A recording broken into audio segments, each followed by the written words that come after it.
That upstroke could come from a number of different locations, and that would give you different pitches. It doesn't have to be from the 5.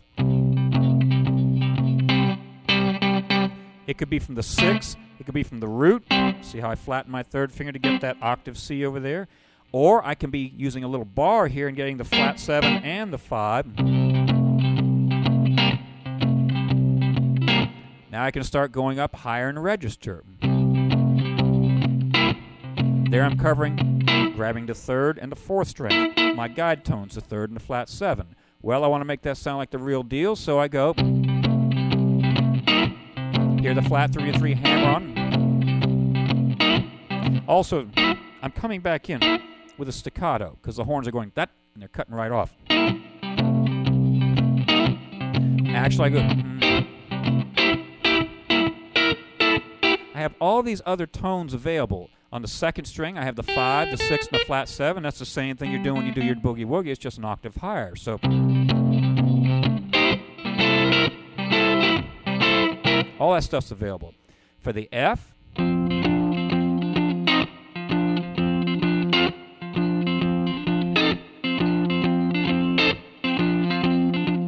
lot of different things. You have to jump with your little finger, but with practice you can get that. And that's just getting really fancy with the rhythm. So I'm going to play along with the track for a minute and just apply what I just showed you. I'll call out what tone I'm accenting.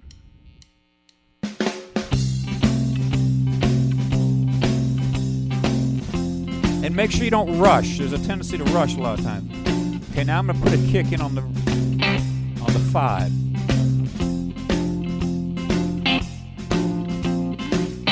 Now there, when the chord changed, I'm kicking that.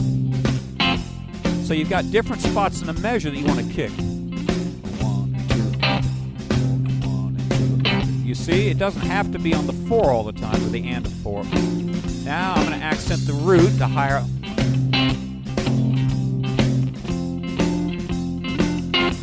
But that's a little blasé, so I want the flat 7. Here, that really gives you that dominant sound. Now I'm going to go to the 3rd string. That was that flat 3-3 move. That's the 2nd string, flat 3-3 on the F. There, I got the whole top part of the chord, 1st and 2nd string. Now we'll do the same thing.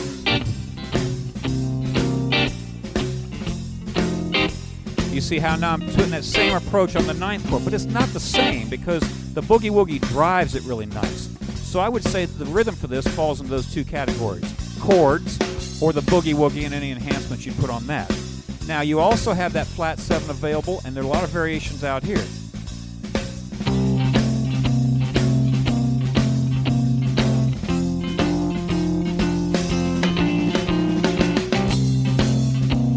So you can come up with a lot of variations. Listen to Chuck Berry and any rock and roll and blues, and you're going to see those variations.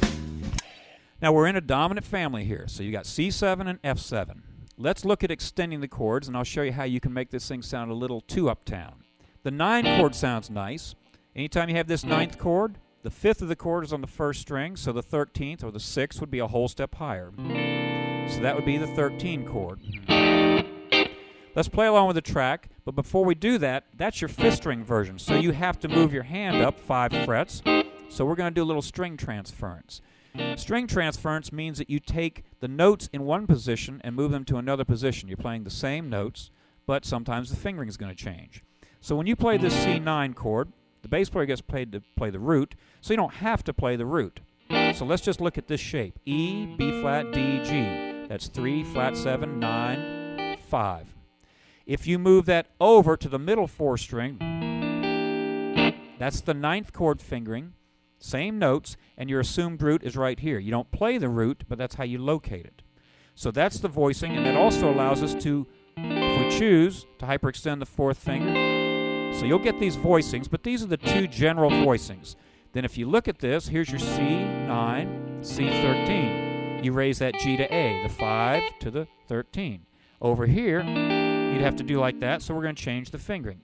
Remember, you want to see the shapes on the guitar, not just in the fingering. You have a little parallelogram there. Finger it with less fingers, bar, and then 2nd and 3rd fingers. There's your 13, and then you have another 9 up there. So you have other things you could put in on top. Now it starts sounding pretty jazzy because you're extending the chord. That might or might not be what you're after. Depends how gritty this blues is.